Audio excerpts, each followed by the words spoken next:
semaine d'actualité sociopolitique qui se décrypte sur ESAE TV. Chers amis internautes, bonjour et bon réveil. Bienvenue à ce rendez-vous du numéro d'émission de Info Hebdo. L'exigence du pass vaccinal fait polémique au Bénin.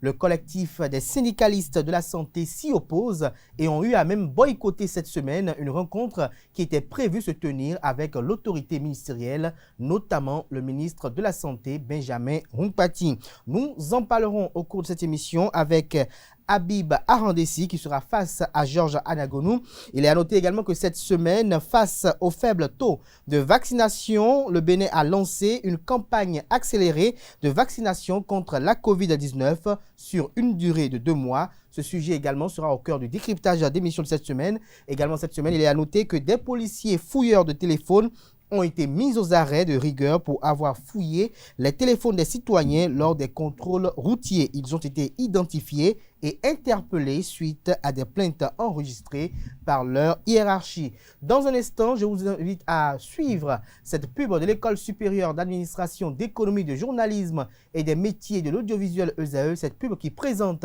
les offres de réduction de scolarité pour le compte de la rentrée universitaire 2021-2022. Juste après, je vous reviens pour le décryptage.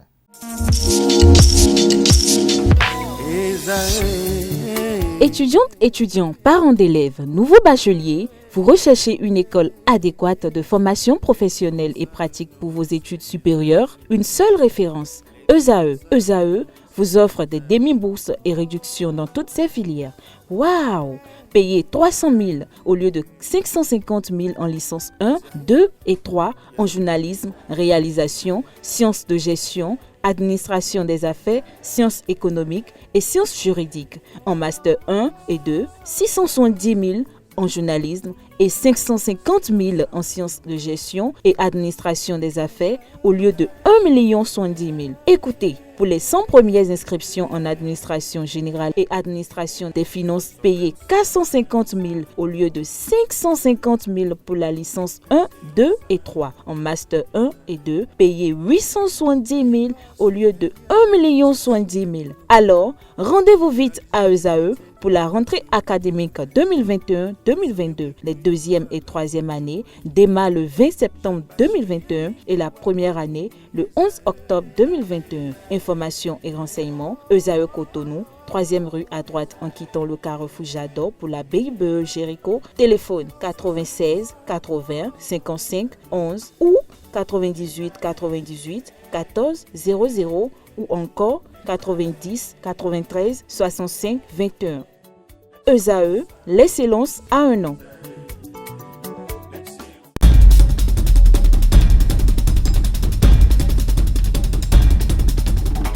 Le décryptage de ce jour, comme je l'annonçais à l'entame de cette émission, se fera avec Habib Arandessi. Bonjour. Bonjour Kader. Vous êtes membre de l'Union sociale libérale et président du mouvement socialiste révolutionnaire. Président d'honneur. Président d'honneur, voilà, pardonnez-moi.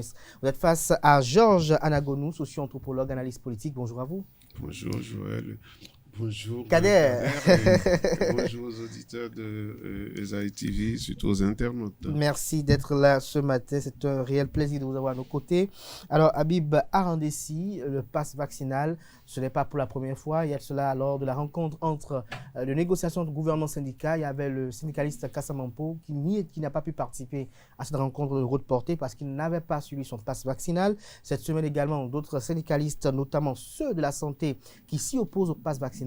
Est-ce que vous pensez que cette posture des syndicalistes paraît bien fondée?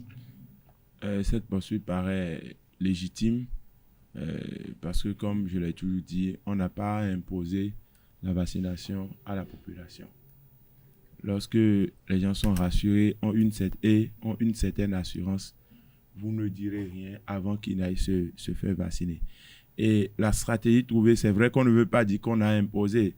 Mais quand on dit avant d'aller faire quelque chose dans l'administration publique, sachant que tous les citoyens sont des utilisateurs de l'administration publique, il faut avoir le pass sanitaire ou bien le pass vaccinal. Je pense que c'est une manière d'imposer la vaccination à tout le monde. Et là, je me dis, mais qu'est-ce que le gouvernement a mis en place comme stratégie pour rassurer une fois encore cette population? Et pour la petite expérience moi j'étais en Côte d'Ivoire il y a quelques jours et j'étais quelque part où les gens sont venus parler du vaccin, de la vaccination. Et je ne sais même pas comment je me suis retrouvé à me faire vacciner au fait.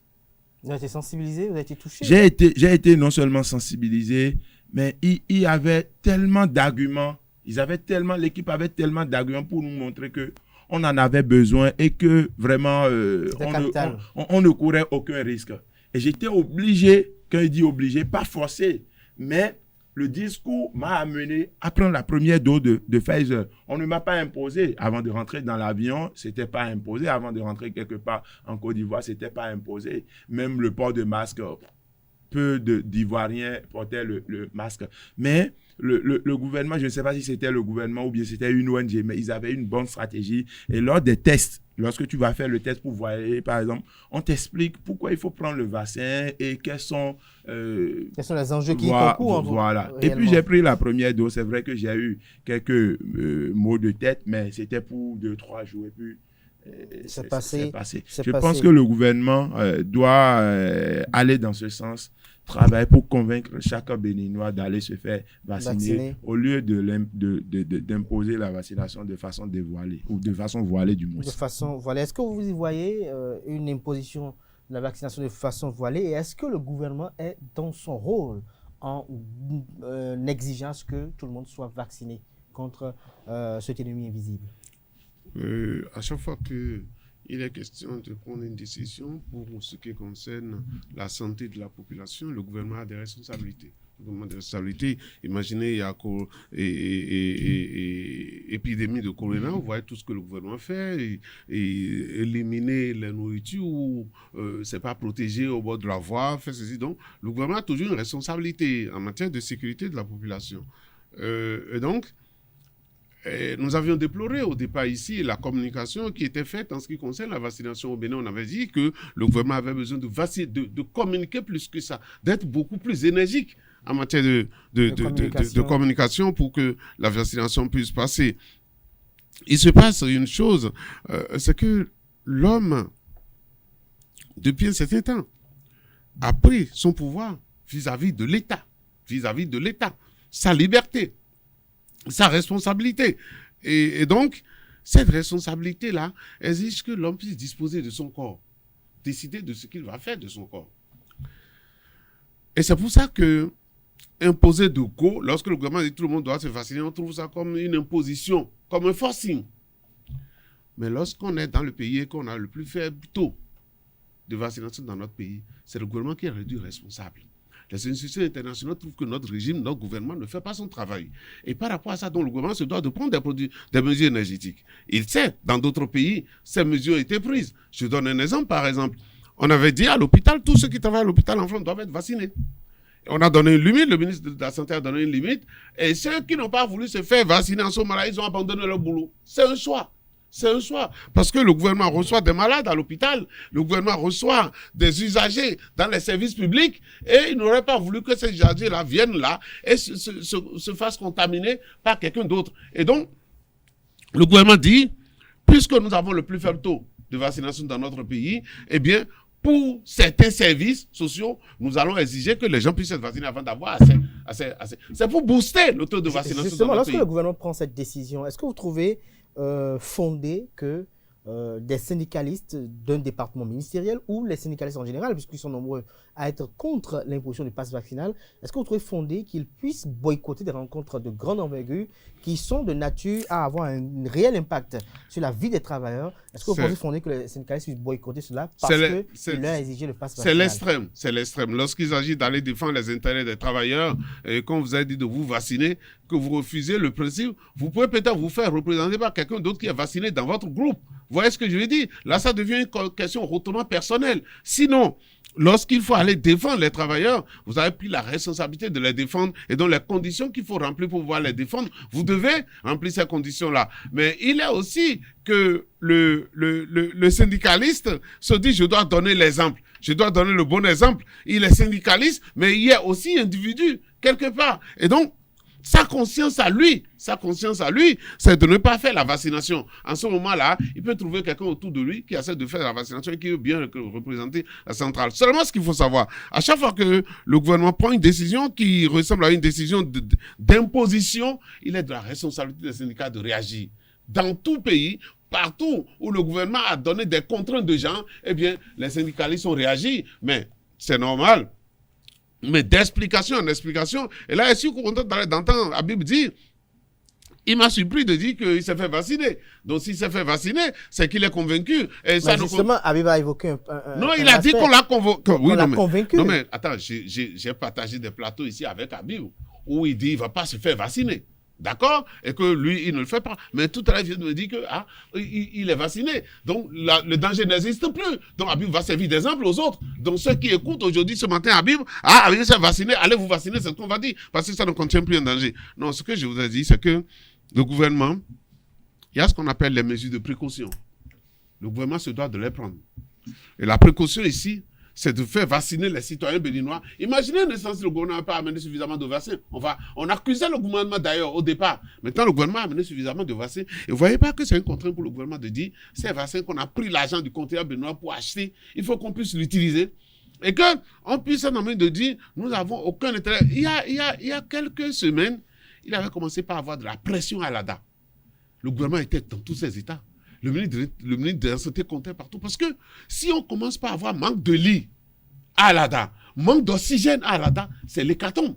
Donc, ce qui permet au gouvernement aujourd'hui de prévenir ça, c'est que tout le monde puisse se faire vacciner. Pour que tout le monde et donc, puisse se faire d'autres vacciner. en sont déjà troisième dose. Et ce serait normal que le gouvernement a pris cette décision peut-être un peu tardivement, mais imposer, c'est l'une des mesures que le gouvernement a à sa disposition pour amener les gens à se vacciner. Ça n'empêche pas que le ministre de la Santé ou bien une communication gouvernementale accompagne cela pour pouvoir expliquer aux gens que à partir du moment où Habib s'est vacciné, c'est que la vaccination n'est plus un danger pour personne, on peut y aller, quoi. Alors, Habib, pour votre cas d'espèce, puisque Georges Anagoun l'a rappelé, pour quelqu'un comme vous qui n'avez pas cru à la vaccination, qu'est-ce qui vous a motivé dans le discours qui vous a été offert en Côte d'Ivoire? Bon, je l'ai dit, je tiens d'abord à souligner que c'est pas parce qu'on est vacciné qu'on ne peut pas contaminer d'autres personnes.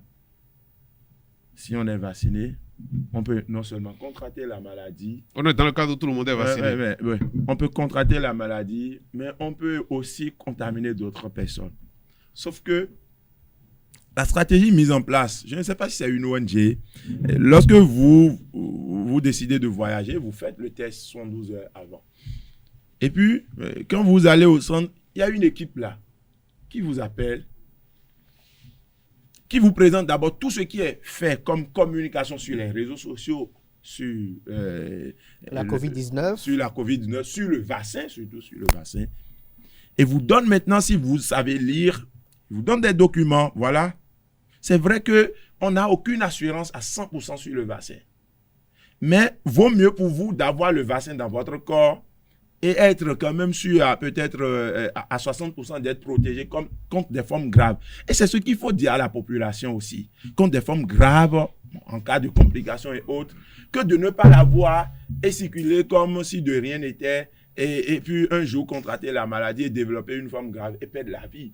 Ils avaient tout un discours et ils avaient un bon dispositif. C'est ce qu'on appelle prendre ses responsabilités. Et nous étions par exemple une dizaine à venir faire le test pour le voyage. Mais au moins 8 se sont dirigés vers le centre parce que c'était à côté et ça prenait à peine 6 secondes, vous êtes déjà vacciné et puis et ça roule. Donc, moi je pense que le peuple béninois n'a aucun intérêt à aller volontairement contre la vaccination si auparavant il n'y avait pas eu un certain nombre de discours, il n'y avait pas eu un certain nombre de communications. Est-ce que c'est la stratégie? Maintenant, j'ai aussi un autre problème avec cette pression que le gouvernement met aujourd'hui au peuple béninois. Pourquoi c'est les institutions internationales qui vont nous donner la pression pour qu'on donne ensuite la pression à la population d'aller se faire vacciner?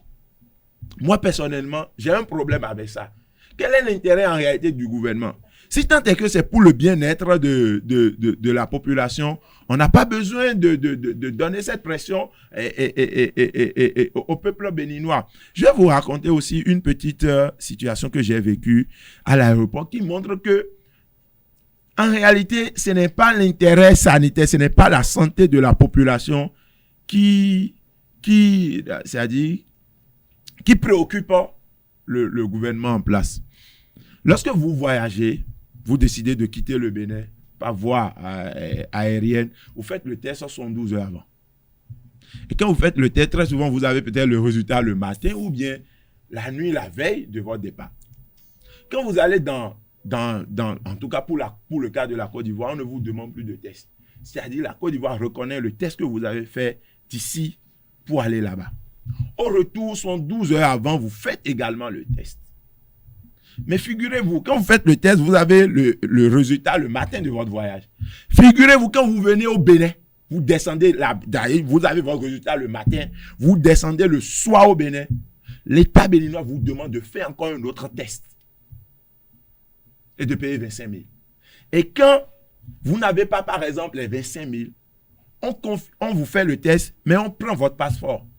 Quand on prend votre passeport, vous pouvez revenir 2 semaines après pour retirer votre passeport en payant l'argent. Imaginez lorsque vous faites le test et que vous étiez positif. Vous circulez peut-être pendant 2 semaines.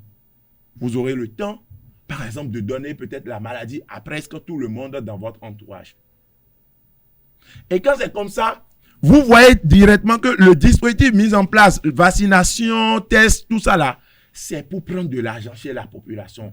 C'est pour des raisons financières. C'est pour, excusez-moi si le terme est trop fort, mais c'est pour, excusez-moi. On vous aura compris. Oui, c'est pour prendre de l'argent Anagonu, et quand c'est comme ça, ça ne donne aucune assurance. On ne voit pas en réalité l'objectif sanitaire. On voit plutôt des idées pour aller prendre pour avoir des points chez ces institutions internationales dont vous parlez, ou bien pour se faire de l'argent. Et ça, c'est dommage. Georges Anagonu, vous avez suivi tout à l'heure le récit de Albert Ndessi. On sait que vous êtes quand même à cheval entre le Bénin et la France. Est-ce que vous avez été confronté à des situations dont a évoqué tout à l'heure Albert Ndessi? Non, si oui, comment, quelle explication pourrait-on donner? En fait, c'est le Bénin qui définit sa politique sanitaire par rapport à d'autres pays. Moi, aujourd'hui, quand à 72 heures avant, je fais le test, j'arrive en France, on ne me demande rien. Une chose encore, c'est que quand j'ai le pass sanitaire, ni à l'entrée, ni à la sortie, on me demande de faire le test. Ça, c'est la politique de la France. L'Union européenne, d'ailleurs, parce que le pass sanitaire qu'on a là-bas, c'est valable pour l'Union européenne. Et quand vous voulez sortir, et vous allez agir sur ça, et ça devient une passe frontière. Et vous pouvez partir avec. Mais le Bénin n'a pas opté pour ça. Le Bénin n'a pas opté pour ça. Ce que vous avez fait, quand vous revenez de la Côte d'Ivoire, c'est le Bénin qui exige que toute personne qui présente devant son territoire peut faire de vaccin. Mais aujourd'hui, qu'est-ce qui se fait? Le Bénin a changé. Le Bénin dit, je fais le test pour tous ceux qui quittent et ceux qui rentrent chez moi. Le test qu'on fait avant d'aller, c'est par rapport au pays où on va. Vous allez en France, la France exige que vous puissiez montrer que vous n'avez pas Covid-19 avant de monter dans l'avion. Vous voyez ce que je veux dire? Et là, le test là, que le Bénin nous fait avant de sortir, c'est le test par rapport au pays où nous avons. Mais lorsque vous êtes dans le pays et que vous voulez venir ici, le test que vous faites, c'est par rapport au Bénin qui exige. Mais aujourd'hui, le Bénin n'exige plus. Le Bénin dit, puisque je fais le test pour tout le monde ici, on peut vous laisser monter dans l'avion là-bas, vous arrivez ici, ça a ses faiblesses et ses avantages. Toute décision d'ailleurs prise dans ce sens-là. Donc, que le Bénin puisse changer. Moi, je peux me dire, pourquoi est-ce qu'en France, parce que j'ai le pass sanitaire, je peux entrer et sortir tout le temps, et que quand je viens ici, on ne me reconnaît pas le pass sanitaire. Ça, c'est une autre question. C'est le gouvernement qui prend des décisions. Je ne voudrais pas, ce que je voudrais dire, ici, nous voulons parler de la nécessité de faire le vaccin. D'accord? De se faire vacciner. Maintenant, quand vous vous faites vacciner et qu'après, il faut encore que vous puissiez faire des tests avant de sortir ou d'entrer dans le pays, c'est tout comme si le vaccin ne sert plus à rien. Ça, c'est un autre débat. C'est-à-dire qu'on peut toujours le faire, le gouvernement peut toujours venir et s'expliquer pourquoi ça se fait comme ça. Mais ce qui nous intéresse ici, le vaccin protège la population. Le vaccin protège la population. Et quelle est la politique que le gouvernement doit mener pour que les gens puissent adhérer à la vaccination? J'ai vécu dans la semaine. Chez moi, à la maison, tout le monde est vacciné. suis là, mon épouse, ma belle-mère, tout le monde est vacciné, sauf la bonne qui n'est pas vaccinée. Et elle dit, ça tue les gens. Et à force de parler, de lui expliquer, malheureusement, elle est tombée malade ces derniers temps-ci. Et quand je suis arrivé à la maison, hier, elle était déjà vaccinée. Vous voyez? Parce que peut-être on lui a démontré que... C'est pour ça la communication, elle est très, très importante. Mais les mesures contraignantes aussi. Vous savez que en France, on est en train de crier ces derniers temps-ci. Parce que quand on a vu que ça a baissé, et puis le nombre était minime, le pourcentage était peut-être 50, et sur 1000, dans un endroit donné, moins de 50 sur 1000 à des endroits donnés, on n'était pas au seuil d'alerte. Eh bien, les gens laissaient les gens entrer laissaient entrer les clients dans les restaurants sans leur demander le pass sanitaire. Et aujourd'hui, on est en train de condamner cela pour dire les mesures contraignantes prises doivent être respectées. Sinon, le toit, on est déjà à 20 000, plus de 20 000 de cas par jour en France. Parce que lorsqu'on relâche les mesures contraignantes, c'est ce que la maladie fait. Et quand c'est comme ça, dans un État comme le nôtre, le gouvernement ne peut pas se permettre d'arriver à une situation de saturation où il y a plein de malades et il n'y a plus de lits, il n'y a plus d'oxygène. Justement, dans cette condition, qu'est-ce que le gouvernement doit faire? Le gouvernement utilise les moyens de pression à sa disposition pour pouvoir mener les gens. Il y a des sociétés qui ont dit, vous n'avez pas votre salaire si vous n'avez pas vous n'êtes pas vacciné. C'est propre à cette entreprise-là et c'est aussi propre aux syndicalistes de revendiquer chaque fois que... Comme à l'USAE également, on a exigé. Bon, voilà, et ça c'est voilà des situations. Non, je pense que le gouvernement doit être content de cette situation où des établissements, j'ai vu des universités, c'est vrai, il y en a aussi une autre, qui organise la vaccination pour les étudiants de chez eux. Ça va faire augmenter le taux de vaccination dans notre pays. Et c'est une très bonne initiative et on aurait aimé tous les établissements privés à demander à leurs élèves, à leurs étudiants de se faire vacciner. Ça, à mon avis, c'est une bonne chose. Alors, soucieux de ce faible taux de vaccination, le gouvernement a entamé une campagne accélérée de vaccination contre la COVID-19 afin d'augmenter le seuil d'immunité. Alors, Annecy, est-ce que vous ne trouvez pas que le gouvernement est véritablement soucieux de cette volonté de voir freiner la propagation de la COVID-19 dans son élan? Oui, c'est une bonne initiative, c'est une bonne démarche, mais je pense que cette démarche devait être celle qu'on devait prendre avant d'imposer la vaccination à la population. Parce que quand les gens, avec la campagne, les gens seront plus convaincus. C'est de ça qu'il s'agit. J'ai remarqué que le gouvernement, je pense bien, n'a pas en réalité une ligne de conduite. Avant d'imposer de n'importe quelle manière la vaccination à la population, il faut d'abord cette campagne. Il faut d'abord la communication. Mais je ne sais pas, on impose et puis après on dit qu'on veut communiquer. Ça va servir en réalité à quoi? Si aujourd'hui vous demandez, avant de rentrer dans une mairie, avant de rentrer dans un arrondissement, il faut avoir le carnet de vaccination. Vous voulez communiquer pourquoi? Le gars, il est convaincu ou il n'est pas convaincu. Lorsqu'il aura besoin de faire une démarche administrative, il est obligé de se faire vacciner. Et là, c'est contre son gré. Maintenant, le réel problème, quand quelque chose arrive à celui qui se fait vacciner, il se plaint à qui? Parce qu'il y a ce problème. Ça, c'est dans tous les pays. Non, mais il se plaint à qui? Et quand je disais tout à l'heure la stratégie de se faire vacciner hors du pays et rentrer encore sur le territoire, se faire vacciner. Quand vous êtes à ma place, c'est-à-dire vous voyez une situation du genre, vous dites en même temps, en réalité, nous ne nous vaccinons pas pour notre bien. Le gouvernement ne nous impose pas la vaccination pour qu'on soit en bonne santé. Oui, parce que vous voyez en réalité que le schéma, en réalité, l'idée derrière tout ça, c'est l'argent.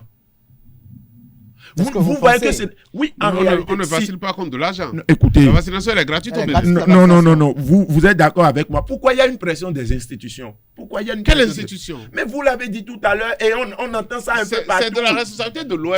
Non. C'est de la responsabilité de l'OMS d'assurer la protection des citoyens du monde. Non. Parce que l'OMS est une institution du monde. Donc, protéger les individus en ce qui concerne la pandémie dans le monde entier, c'est une responsabilité de l'OMS. Ça, quand l'OMS demande ça, l'OMS ne vient pas faire la pression sur un pays de le faire, mais l'OMS dit, le souhait que nous avons, c'est que les gens de votre pays puissent être vaccinés, et nous vous demandons de prendre toutes les mesures qui permettent de vacciner tout le monde. C'est tout. Mais Habib, tu sais que dans tous les pays où on a dit vaccin, c'est dans tous les pays qui ont imposé le vaccin. Les gens ont marché, les gens continuent de marcher encore. Mais alors, ce que le gouvernement aurait voulu, c'est c'est que les gens, ce qui serait bien, c'est que les gens aillent volontairement se faire vacciner. Volontairement, massivement comme ça. Mais le gouvernement souhaite ça. En même temps, le gouvernement prend des précautions pour que les gens puissent savoir que se vacciner. Et rappelez-vous, dans les écoles, on nous faisait visite médicale. Je ne sais pas si vous avez suivi ça en votre temps. Quelqu'un ne dit pas, non, ouais, je ne veux pas qu'on fasse visite. On fait la visite pour tout le monde. Où l'élève accepte et il est dans l'établissement, où il n'accepte pas et il sort de l'établissement. Il y a toujours des règles de contrainte pour chaque chose, d'accord? Et donc, le gouvernement, pourquoi le deuxième volet que vous évoquez en ce qui concerne l'argent qui rentre? Je ne voulais pas qu'on aborde, moi, je n'ai pas envie de parler de ça ici. Pourquoi? Parce que ce dont nous sommes en train de parler ici, c'est le fait que le gouvernement voudrait que tout le monde se vaccine. Point. Peut-être que c'est le taux de vaccination que le gouvernement attend dans notre pays pour desserrer les taux en ce qui concerne les tests avant d'entrer et de sortir. Avant de sortir. Voilà, voyez-vous donc, le gouvernement est en train de prendre tout, de faire tout, et il est obligé d'ailleurs, parce que dans tous les pays. Vous pensez qu'au Togo, on a fait une communication meilleure par rapport, d'ailleurs vous êtes en train de le dire qu'il y a des structures, la structure qui vous a convaincu en Côte d'Ivoire, c'est une structure privée.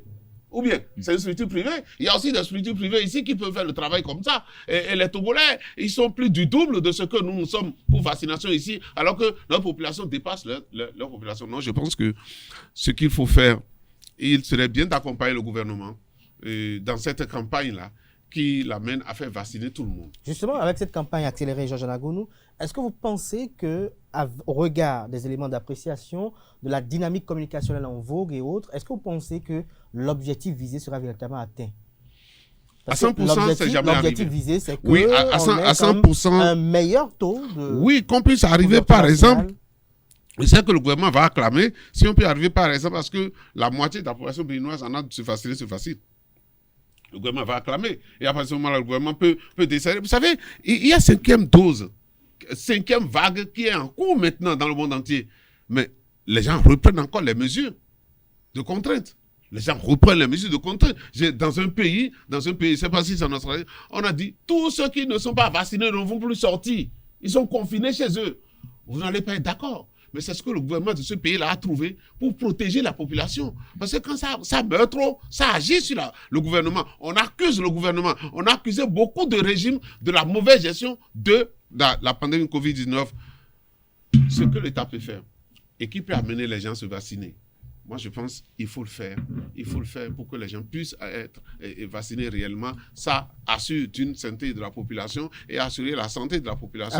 C'est aussi assurer le développement de notre pays. Habib Baranesi, selon vous, que doit faire le gouvernement pour véritablement avoir davantage d'adhésion de façon délibérée à se faire vacciner? C'est d'abord la communication. Oui, communiquer comment? Ouais. Parce qu'il y a des communications qui sont effectuées. Aujourd'hui, je pense que le gouvernement a lancé une campagne de communication. C'est d'abord ça. Est-ce que vous ne pensez pas que vous, même par exemple, en tant qu'acteur politique, en tant que citoyen béninois, à l'état civil, est-ce que vous ne pensez pas que vous avez également une contribution à cette campagne-là? Non, mais non, j'ai une contribution... Parce qu'aujourd'hui, vous êtes fait vacciner. Voilà. Vous pouvez également sensibiliser les vôtres. Voilà. À l'Université Abomey-Calavi et autres. C'est après la vaccination. C'est après... Parce que la vaccination n'est pas dans notre politique. C'est après avoir assisté à une communication sur la vaccination dans un pays étranger. J'ai bien dit, on ne m'a jamais imposé de me vacciner. Oui, mais puisque vous avez été convaincu, comment faire pour essayer de convaincre Je suis d'accord avec vous que j'ai un rôle, puisque je me suis vacciné et je n'ai aucun problème. J'ai un rôle à jouer dans cette forme de vaccination. Mais ce que je condamne est simple. Vous voyez l'action menée, l'action lancée, ça devait être une action commune. En réalité, le gouvernement n'a pas une stratégie de communication autour de la vaccination. Reconnaissez-le. Combien d'acteurs sont associés à cette communication de vaccination? Quels sont les acteurs, selon vous, qui doivent... Mais la société civile, en quoi est-ce que la société civile est associée? Quand vous voyez, en Côte d'Ivoire, par exemple, vous voyez comment vous appelez les tableaux d'affichage. Oui, c'est un peu partout. Vous voyez des jeunes qui se sont vaccinés, ils vous montrent l'exemple, tout ça là. Et quand vous circulez, c'est-à-dire vous voyez ça un peu partout. On a investi dans la communication. Vous voyez dans les hôpitaux, devant les centres de tests, des jeunes gens en gilet qui vous appellent pour vous dire, oui, nous sommes d'accord qu'il y a eu telle communication, mais en réalité, voilà. C'est-à-dire, partout où vous passez, Les gens ne vous disent pas, avant de rentrer ici, il faut te faire vacciner d'abord. Mais vous êtes accueillis par des jeunes qui discutent avec vous, qui vous disent, moi je me suis vacciné, voilà la preuve. Et je peux encore me vacciner devant vous. Et on va prendre c'est-à-dire la même dose ou bien le même vaccin. Et puis vous allez voir, c'est pas que la vaccination est destinée à vous et pas à nous autres ou bien et pas aux gouvernants. Et quand ça se passe comme ça, c'est-à-dire la population est submergée par des gens qui communiquent autour de la vaccination. Et on associe non seulement les acteurs de la société civile, mais aussi des acteurs politiques. Et ça, notre gouvernement n'a pas cette ouverture, n'a pas cette main. Et quand c'est comme ça, ça va se passer. Et les gens ne seront pas convaincus. On sera obligé d'imposer malheureusement la vaccination aux gens. Jean Anagono, est-ce que vous pensez que la stratégie de campagne doit être redéfinie? Outre celle qui existait, qui était en vogue avant le lancement de cette campagne accélérée. Bon, redynamiser, d'accord. Redéfinir. Vous savez, la communication, elle est quelque chose de très important dans le processus d'amener les populations à se vacciner. Et comme je disais, dans certains pays où les gens sont déjà à plus de 80%, les médias se saisissent eux-mêmes de cette communication-là. Vous savez, chez moi, quand je me réveille chez moi de 6h, à partir de 6h, 6h30 déjà, jusqu'à 7h38 avant que j'aille au boulot, je suis les informations sur certaines chaînes internationales. Et vous voyez que les plateaux se succèdent, mais ne parlent que de ça. C'est comme ça qu'il faut envahir les gens avec cette communication-là. Le gouvernement a lancé un truc là, c'est timidement que j'ai appris ça. Le gouvernement a lancé une campagne hier, mais c'est timidement que j'ai appris ça. Ça devait être beaucoup plus rigoureux. On devait en parler aux gens plus, surtout lorsque nous savons que nous avons une population à 80% analphabète. Et vous savez, la mauvaise information, mais l'intoxication passe beaucoup plus rapidement que la vraie information. Vous voyez des gens dans votre village vous disent, votre truc que vous prenez là, c'est pour vous là-bas. Moi, si je prends ça, je vais mourir. Voilà, on lui a déjà dit ça. Et c'est déjà passé. Comment a-t-on fait pour que cette information-là prenne le pas sur la vraie information? Il faudrait qu'on communique rigoureusement, redynamiser encore cette communication qui va accompagner la campagne que le gouvernement vient de lancer. Ce serait une bonne chose pour tout le monde. Ce serait une bonne chose pour tout le monde. L'autre sujet qui a également fait l'actualité cette semaine, c'est ces arrêts de rigueur qu'ont subi des policiers qualifiés de fouilleurs de téléphone. Et ils ont été mis aux arrêts de rigueur pour avoir été identifiés et interpellés suite à des plaintes enregistrées au niveau de leur hiérarchie. Ce fait pose à nouveau les tracasseries policières dont sont victimes les citoyens et les citoyennes. Habib Arandissi, quel commentaire faites-vous sur cette actualité? Oui, c'est une très bonne mesure, mais je me suis demandé comment est-on arrivé à ce niveau. Et pourquoi il a fallu que des gens crient avant que le gouvernement ne prenne ses responsabilités. Moi, pour la petite histoire, j'ai dénoncé cette affaire de fouille de téléphone il y a 3 mois dans une vidéo où je dis, mais quel est l'objectif? Qui a défini cette politique? Et on te voit, c'est vrai, personne n'a osé une fois fouiller dans mon téléphone. Peut-être parce que je suis connu ou bien, mais on voit des jeunes, quand ils ont une petite moto ou bien un téléphone de marque, on commence par fouiller dans leur téléphone pour dire est-ce qu'ils sont arnaqueurs. Et l'objectif n'est même pas d'arrêter les cybercriminels. C'est de leur prendre de l'argent. C'est là où ça fait mal. On voit certaines choses dans ton téléphone, on te dit ah, donc tu es dans ça. Bon, tu veux gérer ça comment? Donc, on prend de l'argent chez les gens. Donc, comment est-on arrivé à ce niveau? Puisque cette affaire de fouille date des années, je vais dire, ça fait plus d'1 an, les policiers ont ce genre de comportement. Donc, je pense que l'hiérarchie policière doit encore revoir sa stratégie pour discipliner les éléments sur le terrain. Voilà. Alors, Georges Anagono, lorsque l'on parle de fouille de téléphone, cela met au banc des accusés également cette lutte affichée par le gouvernement à travers les éléments de la police républicaine, cette lutte implacable contre la cybercriminalité et autres infractions assimilées. Nous savons que depuis l'avènement du régime du président Patrice Talon, il ne se passe 2 semaines où on en apprend par voie de presse ou par les services de communication de la police républicaine qu'il y aurait eu des cybercriminels arrêtés un peu partout sur le territoire national. Alors, ce n'est pas à travers ces procédés-là que les policiers arrivent parfois même à identifier les cybercriminels ou est-ce que vous ne pensez pas qu'il y a peut-être la responsabilité d'un policier qui est au contrôle, elle prend sa limite où? Parce qu'après, c'est l'âge judiciaire. Là, de la police judiciaire qui commence. Là, c'est qu'il y a une enquête ouverte. Pour qu'on en arrive à fouiller votre téléphone, il faut que vous soyez poursuivi par une procédure judiciaire.